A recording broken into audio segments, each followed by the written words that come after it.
예배한 여러분들에게 주의 은혜가 있기를 바랍니다. 자, 오늘 말씀. 이 악인을 상대하는 그리스도인의 생활이라는 말씀이에요. 우리 사람은 영혼과 육체로 되어 있습니다. 영혼은 영원히 살며 육체는 정해진 기간만 살게 돼요. 자, 예수님이 니고데모란 사람이랑 말씀하시면서 이렇게 말씀하셨어요. 육으로 난 것은 육이요 성령으로 난 것은 영이니라. 자, 그래서 우리의 몸은, 우리의 육신은 육체에서 온, 즉 부모에서 온 것이고 우리의 영혼은 성령에서 왔다고 했어요. 예수님께서. 성령은 하나님이시죠. 그래서 우리의 영혼은 하나님에게서 온 것입니다. 그래서 육체와 영혼은 서로 태생이 다르기 때문에 차이가 있어요. 자, 우리의 영혼은 예수님의 십자가 죽음과 부활을 믿음으로 구원받아서 영원한 천국에 들어갈 자격을 얻습니다. 그러나 우리 육체는 영원하지가 않아요.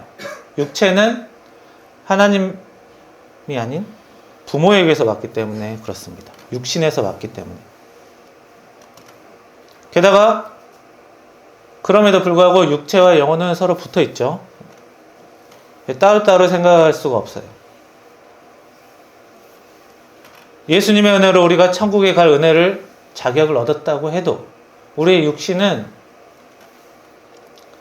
우리 육체와 영혼이 함께 붙어 있는 동안에는 육체의 영향을 받습니다. 그리고 영혼은 육체에 영향을 주고 육체 또한 영혼에 영향을 주는 것이죠. 육체가 시험 들고 괴로우면 영혼도 약해지고 우리 영혼이 어렵다면 신체는 건강해도 어려움에 겪게 돼요. 그래서 우리 영혼의 문제가 그리스도를 통해서 해결받았다고 하더라도 육체의 문제는 계속 남아있는 거예요. 우리가 예수님의 복음을 믿는다고 해서 고통 없이 사는 게 아닙니다. 여전히 인생 문제에는 많은 것들이 해결해야 될 많은 문제가 남아있어요.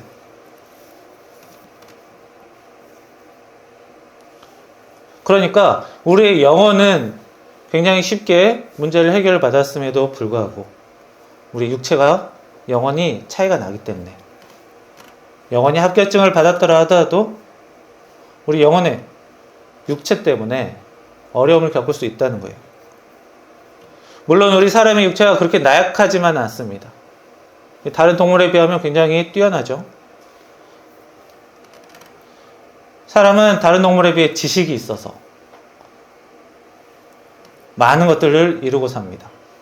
동물들은 빌딩이나 큰 다리나 기념물이나 이런 것들을 만들지 못해요. 이런 전자제품 이런 것들 동물들은 만들 수 없어요.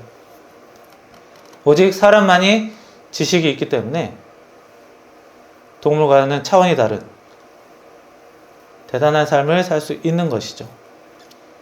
그러나 이런 사람이라도 자꾸 자신이 욕심부리거나 그 욕심을 조절하지 못할 때는 스스로 자꾸 넘어질 때가 많습니다. 그러니까 개인이 불법을 저지르고 범죄를 저지르고 더 나아가서 전쟁을 일으키고 이런 것들 단순히 먹을 게 없어서 사는 게 어려워서 저지르는 게 아니에요. 상대보다 좀 더 높아지고 싶어서 빼앗고 싶어서 하는 일들이 많아요. 그러면서 자꾸 이 육체가 넘어지는 것이죠. 우리가 살면서 다투는 많은 일들이 어려운 분쟁들이 사실은 자신의 기분 탓으로 사소한 이유로 싸울 때가 많다는 거죠. 그만큼 우리 사람에게 욕심이 있다는 것은 사람이 뛰어난 증거이기도 하지만 그것 때문에 사람이 지저분해지거나 나약해지곤 합니다. 그래서 하나님이 주신 은혜를 통해서 우리가 자꾸 지저분한 것들을 씻어내고 나약할 때는 힘을 받아서 살아야 되는 거예요. 그러면 어떻게 우리가 자신을 정리하고 하나님의 힘을 얻어서 살아야 하는가? 그런 것들이 성경에 많이 나와 있습니다. 우리가 삶을, 우리 육신을 어떻게 다루고 살아야 하는지, 육체의 문제를 어떻게 극복해야 되는지, 하나님께서, 예수님께서, 예수님의 제자들이 가르쳐 준 내용들이 이 성경에 나와 있습니다.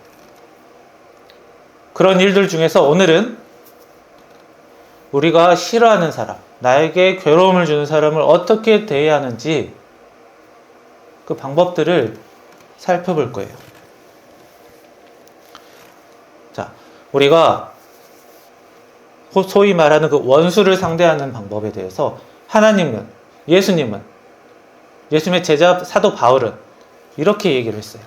먼저 하나님은 어떻게 얘기하셨냐면 구약에서 이렇게 말씀하셨어요. 십계명을 통해서 말씀하신 것도 있고 구약 성경 말씀으로 말씀하신 것도 있어요. 특별히 하나님은 사람을 사랑하라고 하셨어요. 그런데 우리가 이 멀쩡한 사람이나 가족이나 친구나 이렇게 가까운 사람도 그저 사랑만 하기는 그렇게 쉽지 않아요. 하물며 나에게 피해를 주고 나를 괴롭게 하는 원수를 사랑하는 것, 이게 거의 불가능한 일입니다. 그런데 이 구약에서 하나님은 레위기 19장에서 원수를 갚지 말며 내 이웃 사랑하기를 내 자신같이 사랑하라. 그러니까 내 이웃을 사랑하는 것을 사랑하나만 하시는 게 아니라 원수를 갚지 말라고 하셨어요. 그리고 신약에서 예수님은 마태복음 5장에서 너희 원수를 사랑하며 너희를 박해하는 자를 위하여 기도하라. 이렇게 말씀하셨어요. 좀 더 어렵죠. 원수를 갚지 않는 것, 이것도 사실 어려운데 예수님은 더 어렵게 원수를 사랑하라고까지 하셨어요. 그리고 좀 더 뒤로 가서 이 신약의 로마서 12장에 사도 바울은 내 원수가 줄이거든 그를 먹이고 목마르거든 마실 것을 주고 내가 그의 머리에 숯불을 쌓으리라. 오늘 말씀이죠. 이렇게 말을 했습니다. 그만큼 하나님, 예수님, 사도 바울의 이 성경 말씀에는 우리가 싫은 사람, 미워하는 사람을 다루는 문제를 굉장히 중요하게 보셨다는 거예요. 사실 우리가 살면서 좋은 사람, 매너 있는 사람, 이런 사람과 사는 거는 거의 문제가 안 됩니다. 어울리기 어려운 사람들이랑 사는 것이 문제가 되죠. 그래서 특별히 구약에도 신약에도 사이가 어려운 사람들과 지내는 것에 대해서 말씀을 하시는 거예요. 자, 문제는 하나님은 원수를 갚지 말고 예수님은 원수를 사랑하라고 하셨어요. 너무 어렵다는 거예요. 말로는 참 쉽죠. 그러나 실제로는 어렵습니다. 그리고 문제도 돼요. 이 원수라는 것은 나를 괴롭히고 나에게 손해를 주는 사람인데 만약 원수를 갚지 않고 사랑하기만 할 수는 없습니다. 자, 나에게 주는 피해가, 나에게 주는 괴롭힘이 적으면 그냥 넘어갈 수 있어요. 원수 갚지 않을 수도 있고 적당히 사랑해 줄 수도 있어요. 그러나 나에게 주는 피해가 작으면 굳이 원수라는 단어를 쓰지 않아요. 큰 피해를 주는 사람을 주로 원수라고 합니다. 근데 그런 사람을 그냥 냅두면 계속 끊임없이 나를 괴롭게 하거든요. 무언가 조치를 해야 합니다. 상대방을 설득하든지 무언가 방어책을 만들든지 법의 처벌을 받게 하든지 뭔가 해야 돼요. 내가 원수를 갚지 않았다고 해서, 내가 상대방을, 그 원수를 사랑하지 않았다고 해서 문제가 해결되면, 사랑한다고 해서 문제가 해결되면 괜찮겠지만 그렇게 자기 생각대로 되는 게 아니기 때문이에요. 특별히 오늘 이 바울 선생님의 이야기는 특이합니다. 내 원수가 배고프거든 그를 먹이고 목마르거든 마실 것을 주라고 했어요. 꽤나 어렵죠? 미운 사람에게 호의를 베푸는 게 어렵습니다. 이 어려운 걸 시키셨어요. 그래야므로 내가 그의 머리 위에 숯불을 쌓으리라고 했어. 숯불은 뭡니까? 나무를 태우고 난 것을 숯이라고 하죠. 그 숯을 또 태우면 굉장히 더 강하게 센 불을 얻을 수가 있습니다. 그래서 예전에 오늘날 가스레인지가 없을 때는 아궁이에 나무를 태워서 불을 썼죠. 나무는 한번 타면 숯이 되고 그 숯을 또 태웁니다. 오히려 그 숯이 이 화력, 불길을 조절하는데 더 도움이 되기도 해요. 좀 더 세죠, 불이. 다시 말해 나무는 이렇게 불을 2번 태울 수 있어서 불을 피우는 좋은 재료가 돼요. 이 번개탄도 사실 숯이죠. 숯이 불에 붙고 그 불이 꺼지지 않는 것을, 불이 남아있는 것을 숯불이라고 합니다. 그리고 그 불을 통해서 다시 또 나무를 대면 쉽게 불을 얻을 수가 있어요. 게다가 이 숯불은 그 자체적으로 좀 특이한 냄새가 있고 생선 비린내 같은 것을 잡아주기도 하기 때문에, 고기 냄새나. 그래서 숯불을 통해서 생선이나 고기를 굽기도 하죠. 그런데 이 숯불은 그냥 나무를 태운 것보다 더 뜨거워요. 이 숯불을 상대방의 머리에 쌓으라고 했습니다. 자, 상대방의 머리에 뜨거운 숯불을 쌓으면 어떻게 돼요? 머리가 홀랑 타겠죠? 그러면 어때요? 또 싸우라는 거죠. 아, 사도 바울이 서로 또 싸우라고 말씀하셨나? 아, 아닌데. 먹을 거 있으면 먹을 걸 달라고 했는데 조금 이상해요. 게다가 숯불을 하나만 올리라는 게 아니고 쌓으라고 했습니다. 숯불을 하나, 둘 이렇게 쌓으라고 했어요. 짐을 쌓듯이 차곡차곡. 자, 이 말은 머리 위에 쟁반이나 무언가를 놓고 숯불을 이렇게 차곡차곡 쌓아서 담아주라는 거예요. 숯불을 건네주라는 겁니다. 왜죠? 숯불 너무 뜨거우니까, 손으로 들기 어려우니까 머리에 이렇게 이고 가라는 거예요. 다시 말해서 내 숯불을 상대방에게 주는 겁니다. 뭐 하라고요? 만약 너네 집에 숯불이 꺼져 버렸으면 불을 다시 피울 수 없기 때문에 이 불을 가지고 와서 불을 떼서 밥을 해 먹으라는 겁니다.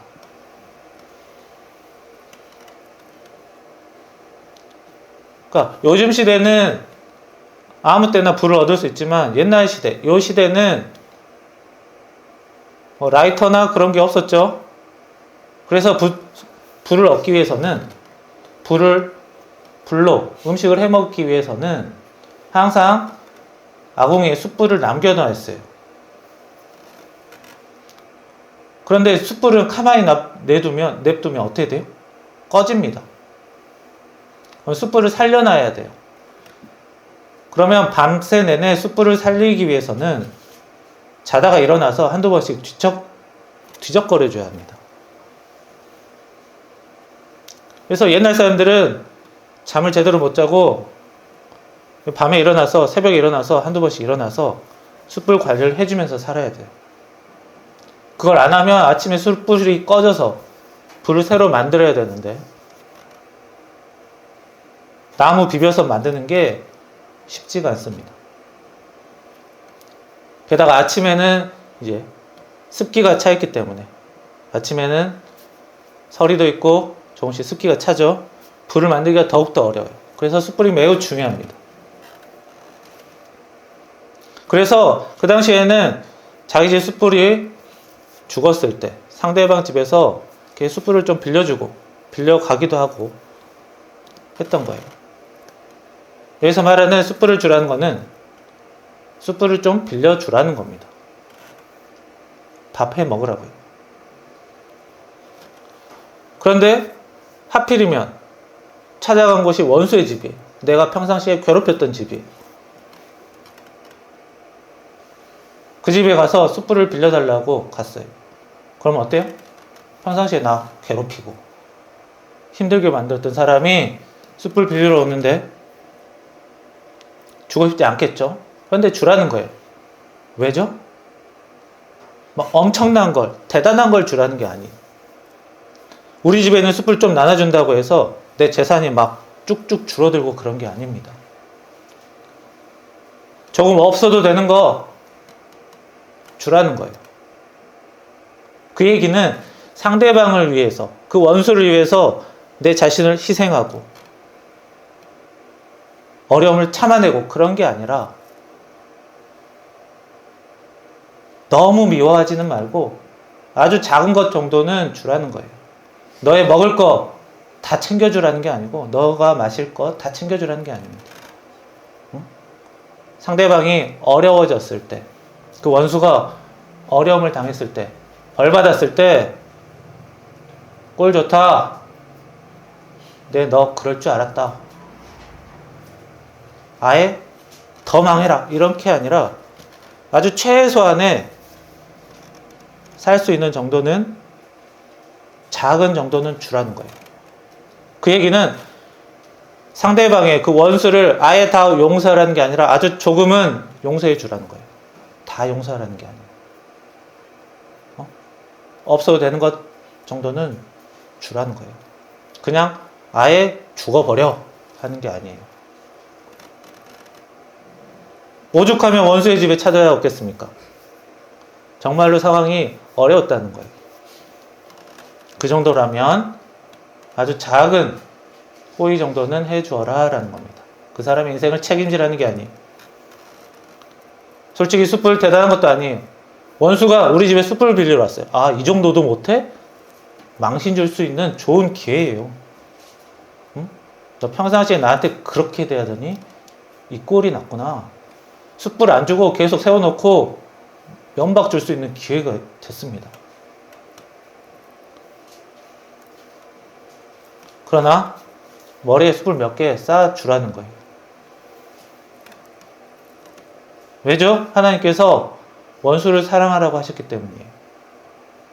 그래서 원수를 사랑하라는 거는, 원수를 갚지 말라는 거는 상대방이 망했을 때, 그 원수가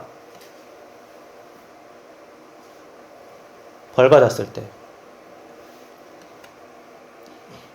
복수할 수 있는 철의 찬스를 잡고 더 망가뜨리는 게 아니라 아주 작은 호의 정도는, 아주 작은 용서 정도는 해주라는 그런 말입니다.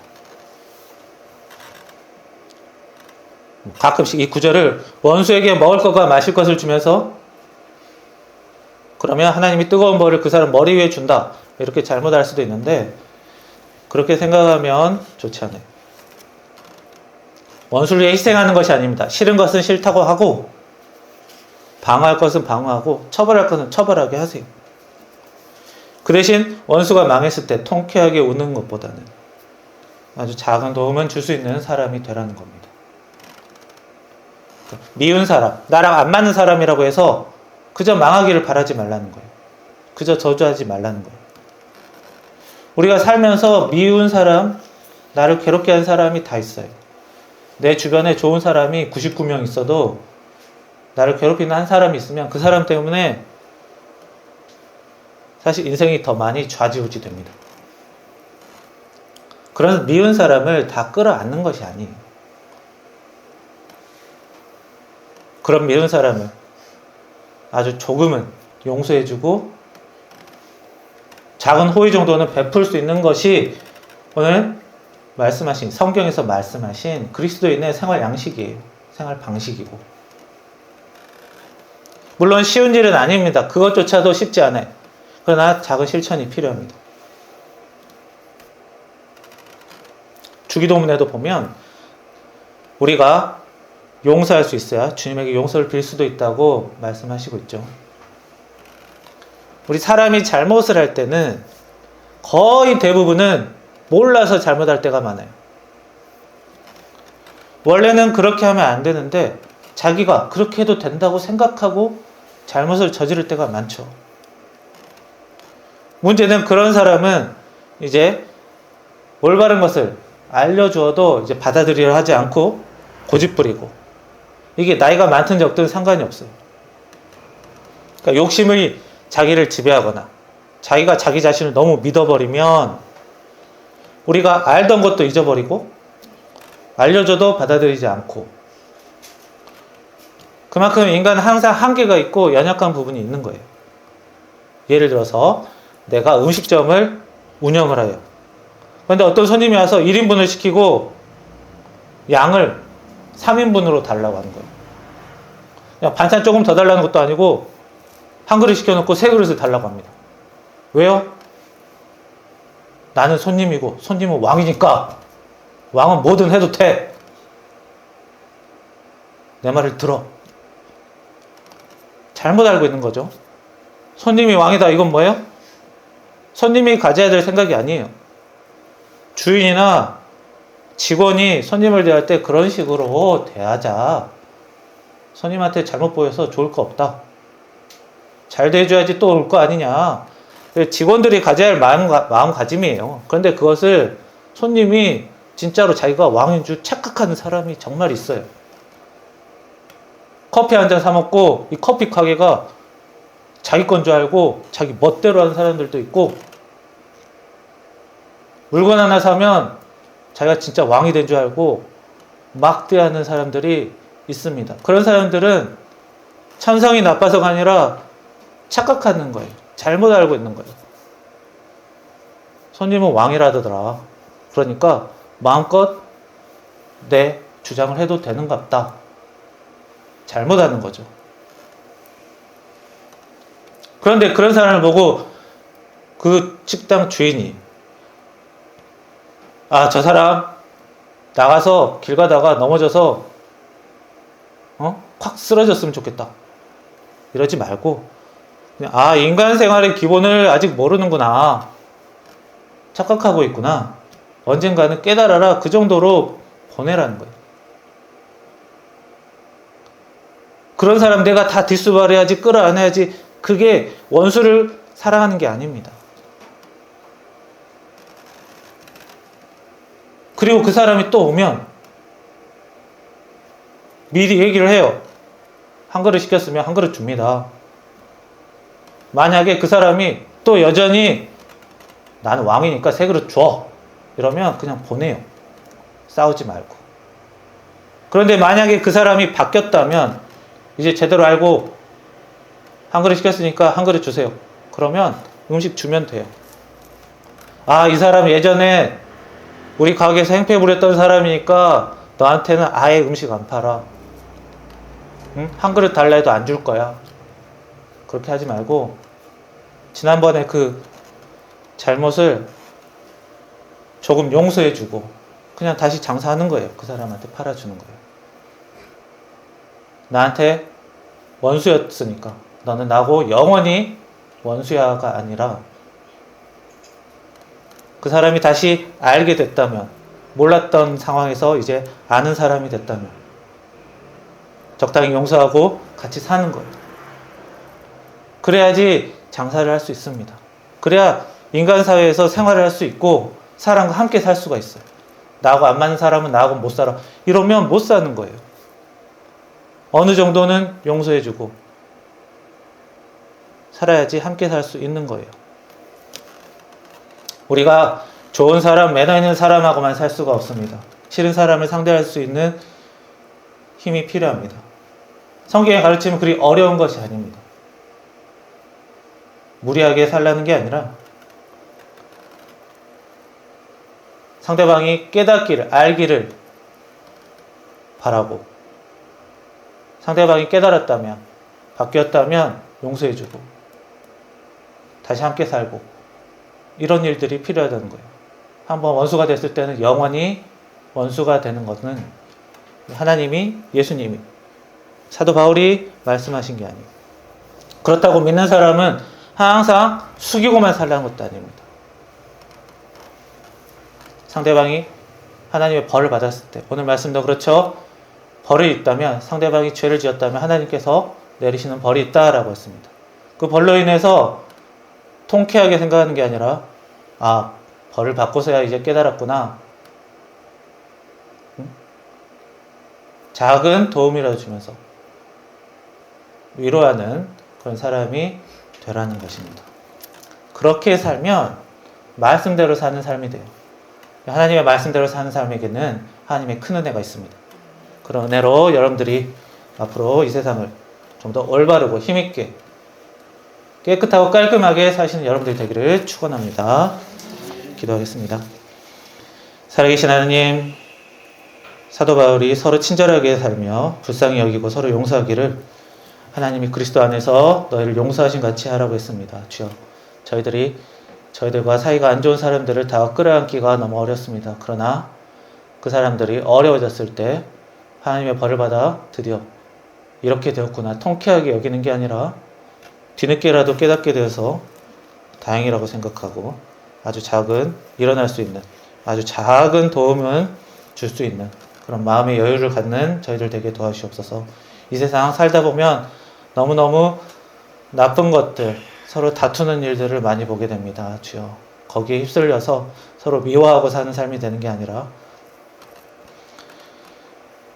상대방을 저주하고 상대방이 망하기만을 바라는 그런 삶을 사는 게 아니라 주여, 하나님의 은혜로 용서할 수 있는 사람, 포용할 수 있는 사람, 조금씩 자기 자신을 강한 사람이 될 수 있게 하셔서 저희들 이 세상을 살 때 너무 어렵지 않게 살게 하시고 지혜롭게 살게 하시며 힘과 용기로 주님의 자녀답게 살게 하셔서 은혜로 사는 삶을 인도하여 주옵소서. 예수님의 이름으로 기도했습니다. 아멘.